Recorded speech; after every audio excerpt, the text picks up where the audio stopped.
19 nibwo bwa mbere bibayeho mu mateka ya UEFA Champions League youth gukinisha umwana w'imyaka 13 matarengeje imyaka 19 ubwo batsindaga Bayern mu kanya 4-2 bavuze ko ubundi bidasanzwe bitari na normale UEFA ivuze ko ari ikintu kibayeho kuva umupira w'amaguru wabaho ku muntu uri w'imyaka 13 akina mu batarengeje imyaka 19 mu marushanwa ya UEFA Youth League mu mupira w'amaguru kuva wabaho mu Burayi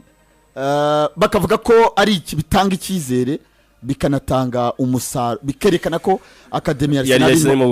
irimo gukora ni nyuma yuko babaze baremaze iminsi bazanye n'undi umwana mutoya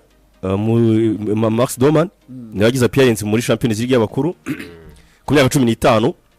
uyu musore mwita Luis Munoz afite imyaka 13 n'iminsi 343 niyo afite afite 2011 mu kwa 12 mu kwa 12 na 11 n'umusore wagaragaye mu mukino wahuje Arsenal y'abatoya ndetse na Bayern y'abatoya nkuko amaze kubigarukaho rero nawe aciye agahigo nyuma yuko na Max Doman nawe yaramaze iminsi aciye kandi ko umukinnyi mutoya wagaragaye mu UEFA Champions League ubwo bakinaga n'ira kipe ya Olympiacos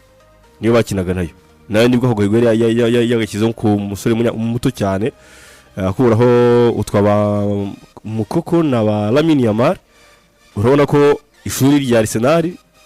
umuntu yavuga ko harimo kuva y'impano zidasanzwe kuko ntago uyu musore Munoz kugira ngo aze gukina uyu mukino suko hari abazandi bakinyi baza gukina nuko ubushobozi afite nicyo cyatuye agaragara muri uyu mukino.